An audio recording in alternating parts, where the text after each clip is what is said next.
the video.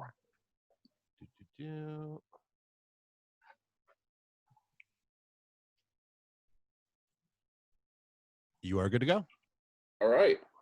Welcome to Terry and Gary's Low Expectations podcast. Terry's here alongside of our featured guest today, Mr. Eric Young. How you doing, Eric? I'm doing good, boys. I'm doing good. Rhino Terry harassed me at Last TV to do the podcast. It's actually a pretty decent operation here, so excited to be on with you guys, chit chat a little bit. We're on time as usual. Or yeah. Well, we were on time, but you had to make a grand entrance at the end. Something about some fake campaign you're doing up in Michigan. I don't know. Well, I had to coordinate my shirt. You know, my outfit. Yeah. So, you had to run to the closet real quick and get the matching T-shirt. Right. Not that I was popping out of the closet or anything. When you rolled over that day, you told me what you were wearing. Right. So, hey, Eric. So I'm glad you agreed to do this. You know, we go back quite a ways, and long ways. Yeah, your wrestling career spans over how many years now? Well, I mean, from the time of training till now, it's over 22. Okay. But I've been on TV for, 15 or 16. I don't know. I haven't done the math, but I think it's 16 for sure now, maybe closer to 17. So I'm not as long in the tooth as you, but I'm getting there, buddy. I'm getting there. Right. So, but you're a grizzled veteran. Yeah, I'm grizzled for sure. Veteran. I mean, that can be debatable, but it's been a wild ride for sure. Yeah. You know what's funny is Gary, you sharing this on Facebook? Yeah, doing it right now. All right, cool. Because I usually jump off of you and what you do. So Gary's the brains behind this operation. Thank the Lord. It wasn't going to be me or you. Someone has to be pulling the strings. Right. But one of the first times we worked together, if you want to tell the story about the Fujiwara Armbar. Yeah. Great. The legendary day of the Fujiwara Armbar incident. I don't know if it was at Joe Louis or where it was, but somewhere in the Midwest, me and Bobby Roode, we were working, it seemed like every couple months we were working for them, for the WWE and doing tryout matches. It was much different than it is now. But so we got booked in, I think it was a tag. I want to say was it you and Funaki? Tajiri. It was you and Tajiri versus me and Bobby Roode in like a dark match, or maybe it was heat or something like that. And you kept saying you were going to do the Fujiwara Armbar. Like, it didn't matter what we were calling. You were like, yeah, and then you'll come at me and I'll take you down the Fujiwara Armbar. And right. I think you would kind of spark me up, but Bobby Roode wasn't around when me and you first joked about it. So he was like just playing along like you were actually going to do it. And the conversation went on for 15 or 20 minutes trying to call this match, and everything that he would suggest, you would just say, no, I'll just grab you and put you in Fujiwara Armbar. Right. But at that time, it's a fun word to say. Right. I just want to say it for the rest of the podcast. But no, we had known each other for quite some time before that, just with the connection through Canadian wrestling and with Scott D'Amore and all that stuff, and Toronto wrestlers, and so we had a relationship, working relationship for quite some time, and I enjoyed hanging out with you guys, before the shows and stuff, and then being able to work with you guys, and you guys were very talented back then, and especially very talented now, and and then when I was able to work with you the first time when I went to Impact Wrestling, you had been there for a little while, right? Yeah. I started around 2000. Let me think. It would have been 2004, 2005. So definitely not original like AJ or Abyss. Like those guys were on the very first show, but it was within the first year and a half of its existence. When they were still doing the weekly Wednesday night pay-per-views, that's when I started. Me, Bobby, Petey, Johnny Devine, and Scott D'Amore. Scott was there kind of full-time, doing producing and creative and stuff. But the other four guys, we signed our first contract. It was for 4 shows. It was just to do the World X Cup. And Team Canada got really over as heels people hated us. And I'm like, what did Canada ever do? Like, make excellent beer, hell of a sport in hockey, maple syrup. Everyone that lives there is polite and agreeable. I mean, at the worst, passive aggressive. So I don't know why they hated us, but they hated us, absolutely hated us. And they ended up signing all four of us, and we had a hell of a run as a faction in TNA in the early days. Yeah. Well, no, you forgot Tim Hortons too. So Tim Hortons, I mean, one of, if not the greatest coffee donut shop ever. Right. And, you know, so a lot of things that Canada is very famous for. So, but I always loved Team Canada. And I remember the one, what was it? It was leading up to Bound for Glory. You guys did like a pre-take where it was like the death to something. And you guys all had your hockey sticks and pounding the hockey sticks like they do. Yeah. That was one of the, one thing I really enjoy about Impact, you know, the pre-tapes and stuff like that and some of the interviews. And I was just on there with Slater when we reunited. And the first time we were together on Impact. And he said, well, at least Scott was nice about it. And I go, well, he's Canadian. I was very It's a given. Right. And I don't know if a lot of people picked up on that, but yeah. What did Canada ever do, you know? I don't know, but I mean, it definitely helped. Like I said, I mean, it was our first contract. Me, Bobby, PD, and Johnny were all on a 4-show deal to start, and all four of us ended up signing full-time deals. And then I was there for me and Bobby together. We signed our first contract on the same day and were released on the same day. I think it was right around 12 years. Okay. Yeah, that's quite some time to be in any company, you know. So yeah, it really is. Yeah, usually it's 4 to 8 years, you know, 8 at the most. But yeah, to be there 12 years. And I mean, what are some of your memorable moments with Impact? The first time. For me, like getting into wrestling originally, it was really just about my love for it. You know what I mean? Like money really had no play in it. It's what I wanted to do for a living, but I really didn't think about like, oh, I want to be on TV and I want to be famous and want to have a blue check mark and all the things that come with being on TV. It was just about doing it for a living. So like the day that I signed my first contract, and I can remember it very vividly, we were in the back and me and Bobby were standing with each other and we were kind of going, we were working a tag with somebody. I can't remember who it was. We're kind of like talking about what we're going to do and this, that, and the other. And one of the executives walked up and said, hey, we're offering you guys contracts, full-time contracts. And here's the deals. And I grabbed mine, flipped it to the last page, didn't even read it, signed it on Bobby's back. And then Bobby did the same with his. Like we didn't even look at it or read for, like, we didn't know how long it was for, what the money was.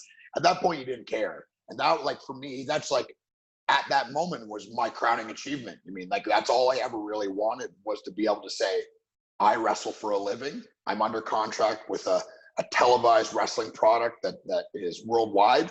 And I mean, definitely was the smaller of the two for sure. And it grew quite a bit after that. Right. But that was a huge moment for me. And like I was saying earlier, is like, I can't remember most things, to be honest. It's I think getting old and getting hit in the head a lot, and I've never had a great memory to begin with, but there's tons. I've forgotten more things. Like wrestling fans have this amazing ability to be like, oh, do you remember when you beat so-and-so for the belt and it was in so-and-so Carolina and I was there and you looked over at me and we talked. I'm like, dude, I don't remember what I did last week. Like and it's not a slight on any of my accomplishments or anything I've done or any of the guys I've worked with. I just don't remember it, to be honest. Yeah. Which is the cool thing with the internet. Like stuff will pop up and like, oh, when I see a picture or someone said something, kind of jogs my memory and I remember. But like, winning the tag belts for the first time was a huge thing for me. Winning the world title for the first time, which was, almost 10 years in the making, was obviously an unbelievable feeling, and to have the support of a company that you've worked with for so long. And more importantly, like I remember coming to the back and like, it wasn't, like they didn't go around saying, hey, if you guys want to come, we're going to shoot this video of Eric coming through the thing and everyone be happy for him. It wasn't shot. It wasn't recorded. It was just basically almost the entire roster standing there and clapping. And I can say, like, I'm an emotional person. It's kind of making me emotional thinking about it right now, but having the support of your peers like that, like, to me, there's nothing bigger than that. It was quite the feeling. That would be my number one, I think. Yeah. Well, I'm glad you remembered to do the show. Yeah. And you forgot for 5 minutes. right. And I wish I had the support from Gary like you have from your colleagues. Oh, come on, man. Hey, He called you. He was checking on you, babysitting you like normal. Right. Normal job. One of my many jobs. But Terry, while we were waiting for you to show up on your podcast, we talked. You said something about you scoring Danny Bonaducci. Oh yeah, I remember that. Yeah. You guys were wrestling. It was in Philly, right? Yeah, Philly. Yeah, he had a really popular radio show there, and they did an angle where I at that point I was kind of like middle of the road, a guy that was on most shows and stuff, and I was coming out of doing like a really funny kind of like comedy wrestler, and they were transitioning me into more of a full-time wrestler at that point.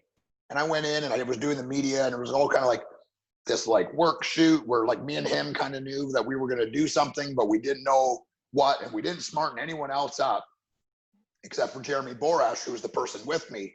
And we got into it, kind of a verbal confrontation on a show, and he got up and got in my face, and I slapped him. It's the hardest I've ever hit a human being in my life. Yeah. And his show was like number one at that time. Number one drive time show in Philly. Right. Had national syndication. It was a big get for TNA wrestling, and the fact that we were doing the big pay-per-view in Philly. Like, I know it seemed silly to some wrestling people for him to be on the show and this, that, and the other, but it was a huge get promotionally for the company. Right. And he was in great shape. I remember the dude jacked. He was better.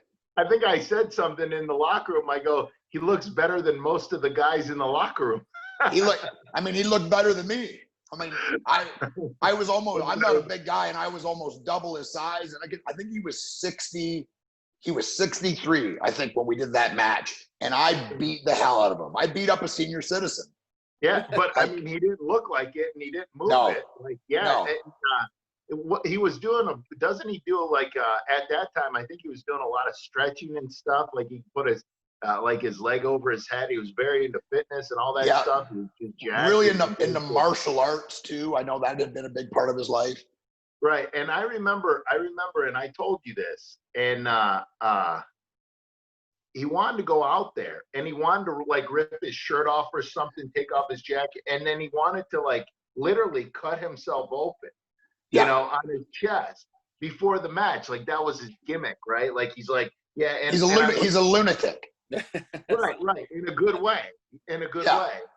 So anyways, and he's like, I'm listening to that, and I'm just like, nah, I don't think that's a good idea. I went to you, and I went to Terry Taylor, because I don't know if you were comfortable with that, but I just said, I don't really want to get in the ring with a guy. Obviously, if, you're working and a guy gets punched open, there's nothing you can really do, but you just roll with it. But we, at that time, in most states, you have to have your physical and blood work done.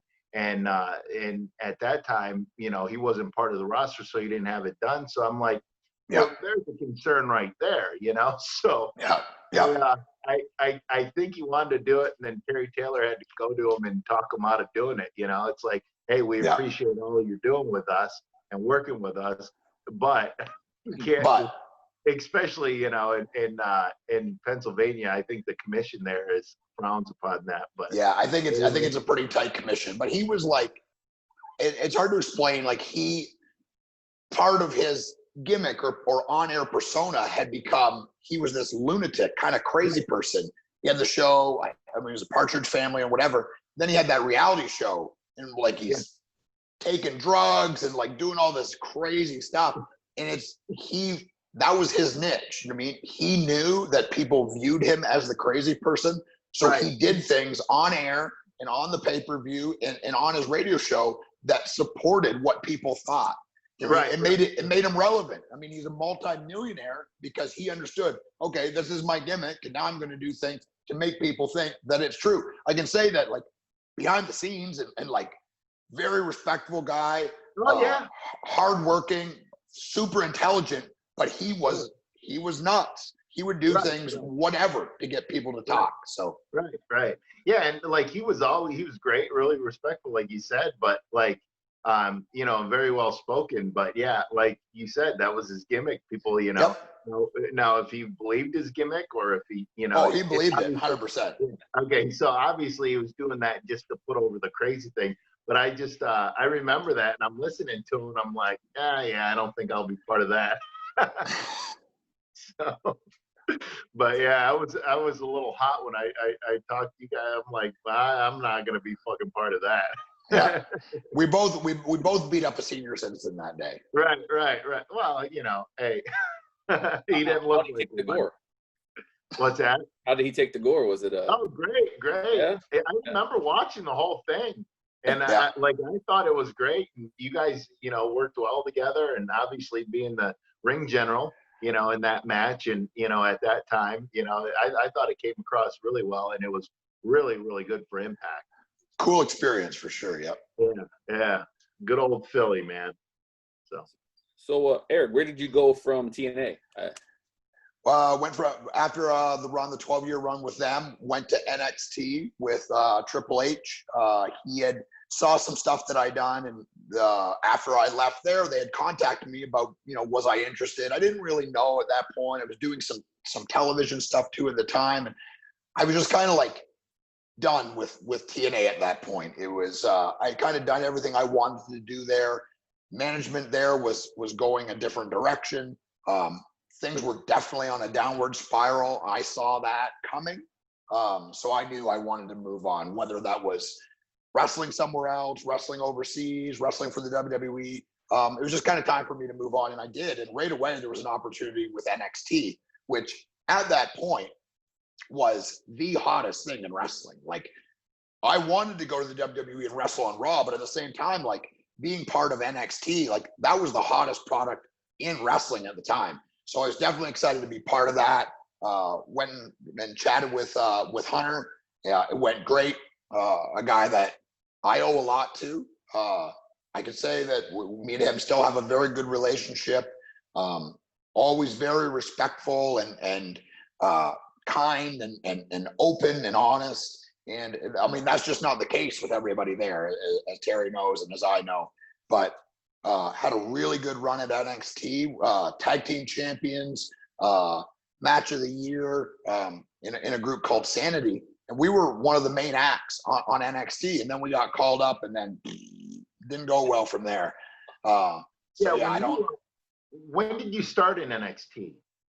I'm trying to think the year. I guess that would have been 4 years ago. So 2016. Yeah. Because you were there when I was rehired for that long period of time. Because I was working with NXT in 2015, and like you said, Hunter was great. Hunter is great, and it's one of those things where he would stick around after the TV, and then he would talk to the talent, and he was very approachable. And there's times where he had to get on the road to catch a flight. They had to, Raw or SmackDown or whatever it had to be, and they're trying to pull him away, and he's just like, wait, I've got some more talent waiting to talk to me. I'll never forget. This was 2015. My daughter and I, we went down, and she's 12 years old, right? And I made her wait until we were the last people to talk to Hunter. And he's like, hey, man, he had mentioned something about his daughter's birthday coming up. And my daughter goes, make sure you wish him a happy birthday for me. And she was 12 at the time. He's that's like, awesome. I will. And I thought to myself, I'm like, yeah, that's job security right there. Getting employers to fall in love with your kid, yeah, you got a cute kid, we'll keep you around. So he goes, I didn't, you could have just came up in the front of the line. And I said, I want her to learn, plus she went to bed early anyways. It's kind of like vacation for her. Right. But I just wanted her to wait and see what we go through. You know, Yeah. I mean, we're sitting in a theater-like setting, you know, air-conditioned place, you know, so it wasn't too traumatic for her. It was just a waste of time not doing anything in her eyes. But I just wanted to let her know that, you know, our job isn't all, you know, glitz and glamour and all that. So Yeah, that's on 15 minutes of the day is glitz and glamour. The rest of the time we're just dirty carnies, basically. Right, right. But no, you know, like you said, Hunter just would sit there and voice everybody's concern or listen to people's concerns and, you know, brainstorming. And he did it, one, because he cares, and two, you know, about the talent, and two, because, you know, he just loves the product and loves the business, you know. And he's been in our position before, right? Like, I mean, he knows the trials and tribulations of being an act on a show. Like, it's, he understands it from all levels. I got more, I mean, I would put him over until I'm blue in the face. I mean, I can't say enough good things about him and how he treated me. Was one of the first guys I heard from after showing up on Slammiversary and congratulated me. Was one of the first guys that called me when I was on the list of people that have been released. These are things, I mean, like you said, Terry, he's one of the busiest human beings on earth. He doesn't have to take time to do those things, but he does. And it's something I'll never forget, man. I mean, if he ever needs anything from me, I would do it for him. I mean, if I worked for him ever again, like, I would run through a wall for that guy. Great boss, great leader, great man. Him and Stephanie, they reached out after my brother passed away, and they said if he works with any charities, they would like to donate out of their personal money, you know. So they're great people. You know, and people that are always haters, they never put stuff like that over. So, but you have to give people props like that. That's what I've noticed about the McMahon family, and you know, and Hunter, and you know, so. But yeah, they're very charitable, and they're very really they care about the business and stuff. So we got a quick Facebook question for you too. They want to know what Patrick Mendez wants to know. Why is it so hard for NXT wrestlers to go to the main roster and be successful? It seems like so many great NXT wrestlers just don't seem to get over once they get into WWE SmackDown. Is it because of the amount of people that are already there? Is it fighting for airtime? But thanks, Patrick. I mean, for me, I think it's a combination of things. It's you know, there's tons of guys that are signed and tons of talent. I think the other portion of it is everything on the main roster. It's all run through Vince. And when you're coming from NXT, you're not one of his guys. You know what I mean? So like, he can look up from his phone for 2 seconds and see you doing one thing that he doesn't like, and you're dead. You're dead in the water. And you know, it's a version of that what happened to Sanity. A version of that is what happened to me. And I've said this on other podcasts, like, look at, I mean, Vince McMahon has way more wins than he's got losses. Terry's, you know, sitting where he is, and I'm sitting where I am, and I have this excellent life because of what Vince McMahon created. Pro wrestling, how it exists today, we owe it to him. You can say whatever you want, you can disagree with whatever he's done and what he continues to do. But in the end, wrestling exists how it is, the multi-billion-dollar industry, because of Vince McMahon. I nothing but respect for what he's done. Nothing but respect. He always treated me well when we were around each other. I just wasn't one of his guys, and that's in the end of the thing. Like, that's what it is. He just decided that I'm not one of the guys that he wants or he likes. I would tell him to his face, like I said on other podcasts, that's a mistake. If you got a 3-hour television show and you can't find 5 minutes for Eric Young, the talent, then you have failed as a leader. I would tell him that to his face. I'm not embarrassed to say it. I nothing but respect. It in no way takes away anything. And he doesn't care what I have to say. He's just going to go on being rich, being the #1 wrestling show in the world, and dominating everything because he's earned it. But he is out of touch with what's going on in the business today. I am not the first person that he's made a mistake on, and I certainly will not be the last. But if you can't find something for me to do, then you failed. It's a fail and it's a loss, no matter which way you slice it. Anybody that's followed my career knows I'm not saying that I can do a ton of different things. I've already done a ton of different things. I've proven it. I can be funny. I can be serious. I can be in a tag. I can wrestle women.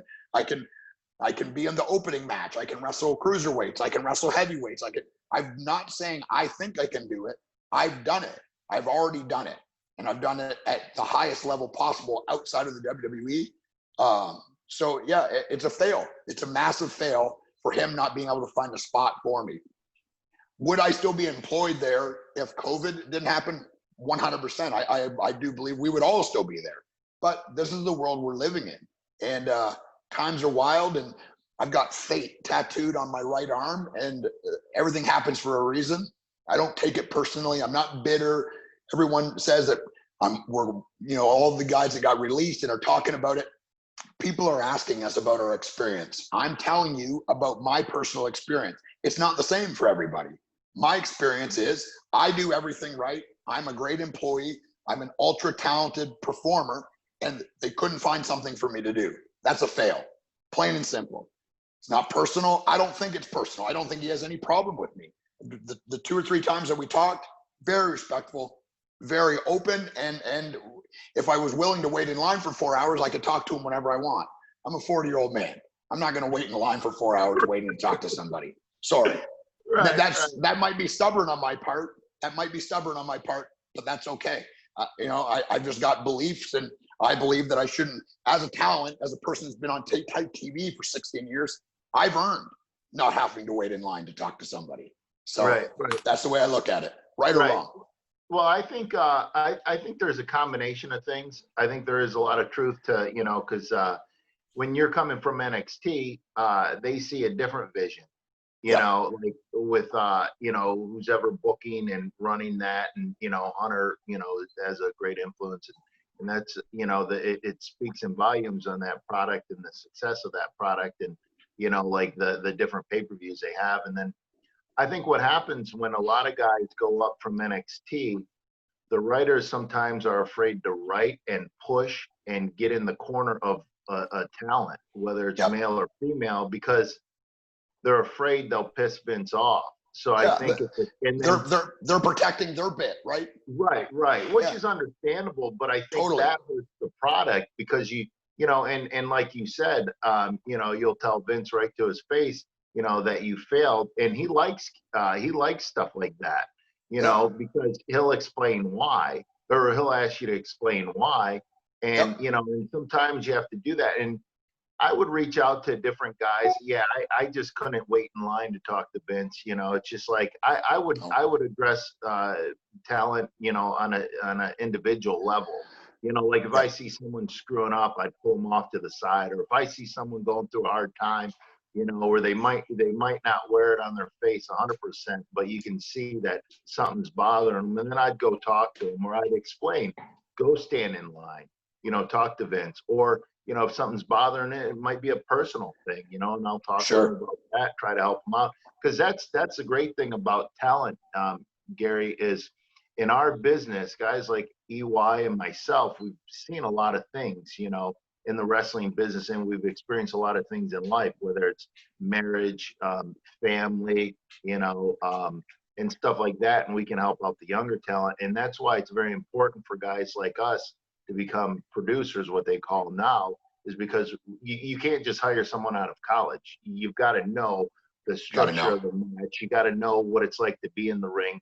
You got to know what it's like to train the next generation of wrestlers and give back, So, so I think it's a combination of things. Sometimes you're not one of his guys. Sometimes I think it's a combination of writers that are afraid to really push for someone else or someone new, and they just kind of, go off of what Vince is saying, and try to write to what he thinks they'll approve, opposed to, hey, why don't we give a shot with this group? Let's stick with this group and get them over. So I think that's what it is, So. All right, that's good. Hey, Eric, I have a question for you also here from James. Sure. He said he saw a YouTube video of you recently, and you had some Marvel paintings or posters hanging in there. Are you a Marvel nerd, or what's going on with that? Yeah, huge comic guy.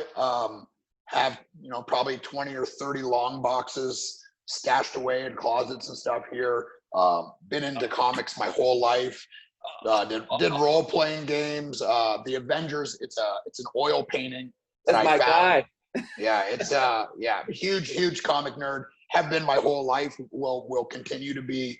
I don't really buy the physical ones anymore because I wreck them. So, but I still buy a lot of digital comics. Really good buddies with this guy, Jim Viscardi. He works for comicbook.com, and he keeps me updated on all the stuff that's going on. So yeah, it's a huge comic nerd. Always have been, always will be. So you know Billy Tucci, right? Billy, no, He's the creator of She. I don't think so. Marvel. Yeah, we almost had him on today with you. We weren't quite sure, how much time we're going to have. But if I knew you were a comic nerd, I definitely would have had him on. Hey, let me ask you a question. Who's your favorite superhero? Super Eric. Besides you. Love it. Now, what a terrible answer. What about right? What a terrible answer. Who would win out of a fight between Superman and Batman? Superman. I mean, Come on. it's part of the reason why I don't like Superman is he's super. Like, I mean, unless Batman has kryptonite, I mean, he's the strongest, he's the fastest, he has all the powers, he's indestructible, blah blah blah. There's no excitement there. Yeah. Oh, come on. Okay, who would you pick out of a fight between Batman and Spider-Man? Yeah, I think Spider-Man. If we're going tail of the tape, we're going tail of the tape. He's got superpowers. Batman's superpower is that he's rich.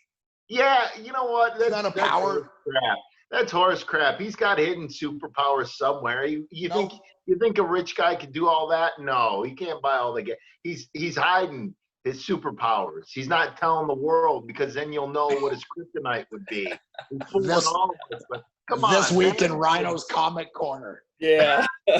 Why don't you just sit there and be quiet and let the adults talk, buddy? I love Batman. I love Batman too. Yeah, but not as much as I do. You're gonna get a Fujiwara Armbar. I'm telling you. I think that needs to be on Impact Wrestling. You guys need to fight over Batman. Who's the favorite superhero? Right. Batman rules. I love Batman, but apparently he's not beating those guys in a fight. Yeah. Oh well. Well, I got to read something real quick. Deck Burners is buying Magic the Gathering cards, sets, and sealed boxes. Deck Burners will also purchase collections of comics, Dungeons and Dragons, and other RPGs, as well as coins, gold, and silver. Deck Burners is located at 5071 North Dixie Highway, Suite 7, Newport, Michigan, inside Supermatch Gun Shop. They are open 7 days a week, and you can contact them by phone, 734-384-3806, or email at blix70@charter.net. Thanks, Deck Burners, for being a supporter. What else we got, Terry? Oh, just Big Eric. I want to ask you a question. Yeah. Well, I want you to explain how you got your name because I know the story and I think it's great. Yeah, it's actually a pretty interesting story. So a lot of people don't know is Eric Young isn't my real name. I mean, because Google exists, you could send packages to my house. You could find my address online. But my real name is Jeremy Fritz. But when I started in wrestling, and like same with you, like you weren't going to be Terry. You mean like that's not a good wrestling name? No, it's not. And also part of like when I like 1997, that's when I started training. So I guess it would have been early 98 was when I was on my way to get my first pair of boots. And I'm not going to be Jeremy Fritz. I'm 18 years old. I don't even like my real name, which is hilarious because it's way cooler than Eric Young. And I love Ric Flair. I still think top 5 in the ring, on the mic, top 5 pro wrestlers of all time. I want to get my initials on the side of my wrestling boots. All the other guys that we're all in a van, there's 4 or 5 of us. We're going to this guy he's going to make our boots. Still makes my boots to this day. And I want to get initials on the side, but I'm not going to get JF. That's my real name. I got to come up with another name. So we're throwing around names. And if you guys are probably old enough to remember Columbia House, the CD thing was like an online scam where you get 30 CDs for $1 or whatever, but then you have to buy 20 of them. They're like $40 a piece. So you're not saving money. You think you are when you're a kid, though. You get that flyer in the mail and it says 30 CDs for $1 and sign me up. So it was one of those ordering things and like every month they would send you one. And if you didn't respond to it, they would send it to you automatically and bill your credit card. So that month's selection of the month was classic rock, and there was an Eric Clapton and a Neil Young CD side by side, and that's literally how it happened. It's terrible. Like Eric Young it's not a good name. I mean, there's nothing wrong with it, but it's not super exciting. But yeah, man, that's how it's exciting to, and I'm stuck with it. You mean, like, I had a television show and they were going to use my real name, and I was like, well, nobody knows who that is. Yeah. You know, like 40 people know who Jeremy Fritz is, possibly 2 million know who Eric Young is, or more. So anyways, I'm Eric Young forever. I answer to Eric or EY probably more than I answer to my real name. I'm sure it's the same with you. Right. Hey, go on. He's my crazy dog. It's just people walking out front. They're fine. Sound the alarm. But yeah, that's how it happened. Wild story. It's right. I love it. Could have been Neil Clapton, but you know. Could have been Neil Clapton. It could have been real bad. Oh man. You need to get your tag team partner, Neil Clapton. Maybe. I'll come back in my next life as Neil Clapton, maybe. Right. Did you tell Eric what our shirts are? Oh yeah, IWR Wrestling, Insane Wrestling Revolution. Yeah, we got a little promotion up here, so we got to get you up here. So yeah, talk to Scott. He won't let me do indies. Oh, he won't. Oh, maybe if we reunite. You know Scott. Threaten him. Tell him that I have to come up and work for you. Right. We'll get Team Canada together. Yeah, one more ride around the sun. Right. So, but all right. Well, yeah. Talk about your show that you had for. How many years did you do that for? It was around 3. Yeah, it was a really weird thing how it happened. So Animal Planet, which is owned by Discovery, right, was sold this show by this company called Part 2 Pictures. The guy that came up with it and developed the idea is this guy, Dan Bree, still a very good buddy of mine. But at the time, we didn't know each other at all. So he pitches this show idea to Animal Planet. They say, yep, this is a cool idea. Shoot a sizzle reel. So a sizzle reel in television is like a short 6-7 minute episode of what an actual full episode will feel like. It's only 6 or 7 minutes. It won't be distributed. It's basically just shared eternally inside the television world. And then they decide okay, we're going to greenlight this show. And then they order, 8, 10, 12 episodes and they go do it. So they had asked for a sizzle reel. They went and shot one with this guy who's a professional angler, a professional fisherman. I don't know his name. I never met him, but they shot it. And then they pitched that to Animal Planet and they didn't like it. It's just like this 2 fishing guys hanging out, like, oh, this is the lure that I use, and I love to use 150 test braided line. Like, that's an outdoor network show. Like, people that watch Animal Planet, they like animals, but they're really there. It's for the masses. You mean they want it to be funny, so they recast it. And a friend of mine. So what you're saying is the guy was no Babe Winkleman. He was no Babe Winkleman. Apparently, he was no Eric Young either. Right. Yeah. So they recast, and a friend of mine, Jess Ward, who is Jess Whitney now, who's married to Tommaso. She worked at TNA, and we became friends. Then she quit and moved on and started doing stuff in the production world. And her and Dan Bree worked at this production house called Powder House out of Boston. And she saw him put this thing up on this message board for casting. And she said, it was like just how they worded it. Like, I thought about you. And at the time, I'm wrestling for Impact full-time, or TNA wrestling at the time, full-time. I'm on every house show. I'm on every pay-per-view. I'm on every TV show. Like, I'm busy. And I'm doing independents all over the world. Like, I'm very, very busy. So she kind of sends me a text message and says, hey, would you be interested in hosting this TV show about fishing? And I was like, yeah, sure. Not thinking anything about it. And so she puts me in contact with Dan Bree, and he sees a bunch of videos. And at the time, I was doing a lot of comedy stuff on TNA Wrestling, doing stuff with like Scott Baio in LA and like just wild, really fun, really entertaining stuff, but not really wrestling. And he loved it. So it was like this long process where he's calling me every day and saying, hey, like, you're still in it. And, we're whittling it down. It's down to 80 guys and you're still in it. And then he'd call me like 8 days later. Okay, we're down to 25 guys. You're still in it. I'm really hoping that you get it, blah, blah. And I had to just say, like, look, man, like, I got a full-time job. You don't need to call me every day. Love to do the show. Love to work with you. But just let me know one way or the other. You don't have to call me every other day. Right. So about a month goes by. I think it's sometime in December. And he calls me and he says, hey, you got it. They decided they want us to shoot a sizzle reel with you. And at the time, like, I don't even know what a sizzle reel is. I'm like, okay, so what does that mean?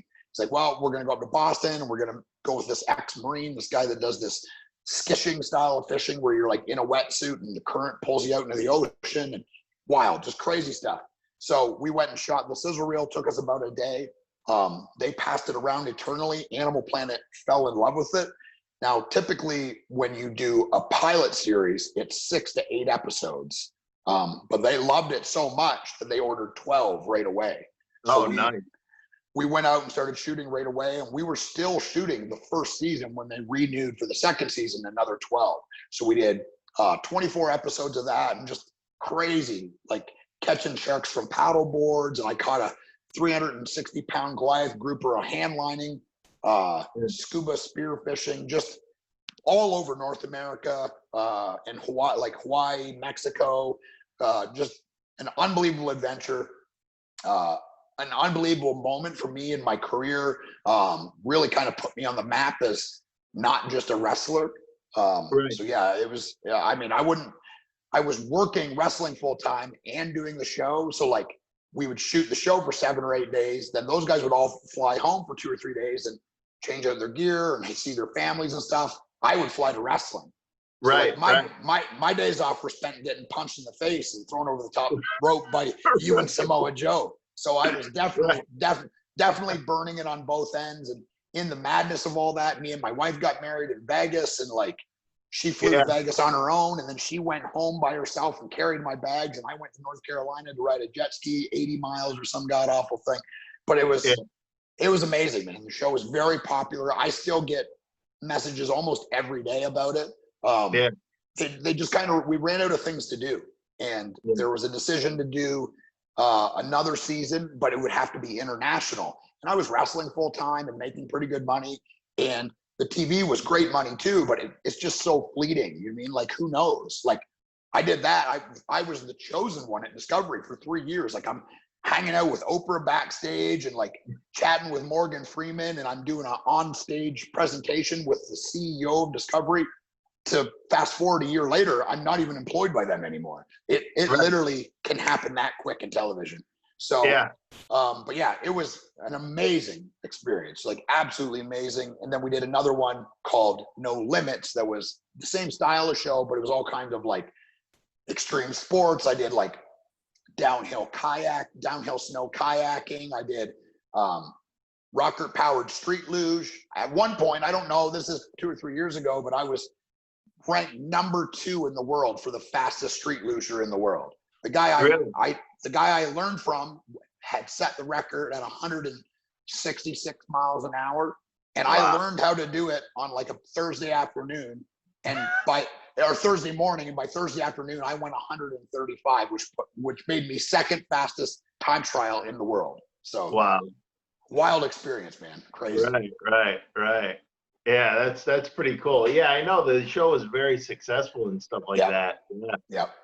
So, I mean, I was on the Today Show. Like, it was almost like an out of body experience for 2 years. Right, I mean, like, right. I was this wrestler, and like, there is a stigma with being a wrestler. Oh, you're just a big meathead, and I am a meathead. But the truth is, it was like, like The Rock is showing that, pro wrestling people have this amazing tool chest. You mean, like, pro wrestlers won't be outworked. You mean, like, we will not outwork. Often we're easy to deal with. We're punctual. We're kind, because you can't not be those things and be successful. Like, everyone has to kind of like you, or you have to be so unbelievably good that it doesn't matter. And the reality is everybody's replaceable in pro wrestling. Like, I can disappear tomorrow and some people might miss me for a week or two, but after that, it would be on with the show. The beat goes on. So it's I took you for 3 weeks. well, thanks, man. A whole 3 weeks. That's what I'm saying. You're kind. You're kind like the rest of the wrestlers. I could be mistaken for a Canadian. You live close enough. Right. So Eric, where can people find you besides Tuesday nights on Impact? Where can people find you on the social media and stuff? Yeah, social media. I'm the Eric Young and the Eric Young IG on Instagram. I'm always doing stuff there. I'm a huge fantasy sports guy, and I'll be working with Sports Grid and probably The Athletic again next year, doing fantasy hockey stuff, fantasy football things. So I'm always doing stuff there. I'm always looking for the next TV thing, which is it is a fleeting thing, but I've auditioned for tons of things and been close to a couple things, hosting a game show and stuff like that. So always working on that. But wrestling is, and I said this on another podcast, it was my first love. You know what I mean? Like, it was the first thing that I fell deeply in love with in my life. People, things, like I was always kind of like, oh, I'll like this for a little bit, I'll like that for a little bit. But pro wrestling, when I turned probably 14 or 15, it consumed me. And it still does today. Definitely not like it did. I have other interests as well, but I still love the act of doing it. I love the people that I get to spend time with. I get to people talking with you guys. Like, this could go, I don't know, we've probably been doing this for almost an hour. I'm not sure, but it doesn't matter. Like, it's just fun. Right. You know what I mean? Like, it's a very, very, very cool way to make a living. Yeah, I'm passionate about it. I always have been, and I always will be. I love it. The good, the bad, and the indifferent, all of it. So now you do have the acting. You call it the acting bug now, right? So you do want more acting? Oh, definitely. Yeah, definitely have the bug there. I've auditioned for a few things, came pretty close to some acting roles, but haven't landed anything there. But like, hosting a show it's fun, man. Like, it's just super cool, and it gives you another perspective on what television is and how ratings work, and how the business of television works, and all wrestlers should learn about it. You mean, like, I mean, admittedly, I was ignorant to it. The reality is like, it's never personal. Like, I did 16 weeks of producing with the WWE. Hunter asked me to do it, so I did it for 16 weeks. I can say it's never personal, man. Like, they're just busy making $1 billion television show. And it's the same with Impact. It has nothing to do with, oh, maybe you're better than this guy or that guy. It's just about ratings. It's about numbers. It's about money. It's a business, and it's never personal. Often not personal. I mean, it could be personal, but it's often not, man. It's a business. But like, try to educate yourself. Young wrestlers, learn about TV, learn about how it really works. Wrestling writers, please, God, learn about how it works. I mean, like, you guys want to have opinions, but you've never been in a locker room, and you don't really understand how any of it works. It's hilarious. Hey, Eric, why don't you come up and we'll film a show at Big Daddy's Boatyard? We'll figure something out. Yeah, First episode, we'll apply boat members and the Fujiwara Armbar. Make them tap on the docks. You come through the gate. You have to withstand the Fujiwara Armbar for 10 seconds, or you're not allowed to put your boat there. Right. We want tough boat owners only.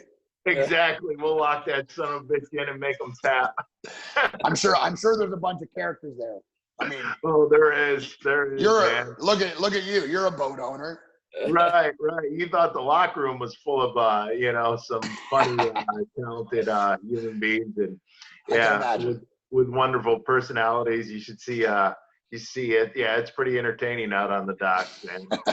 It's funny. I called up a guy yesterday. I seen a guy taking a picture of his boat, right? I call him up. I go, do you know there's someone taking a picture of your boat?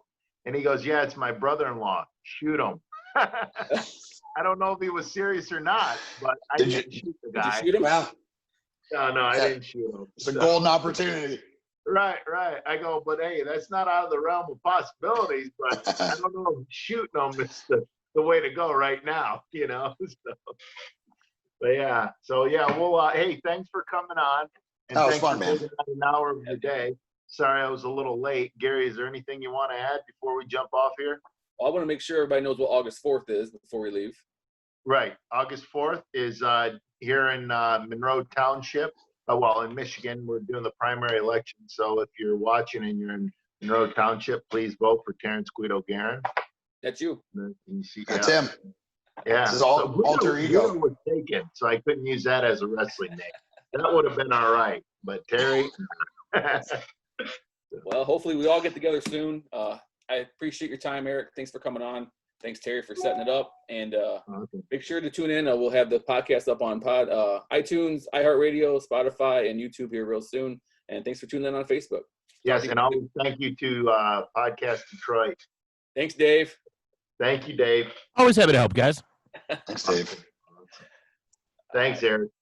All right, boys. Appreciate it, guys. Talk to you soon.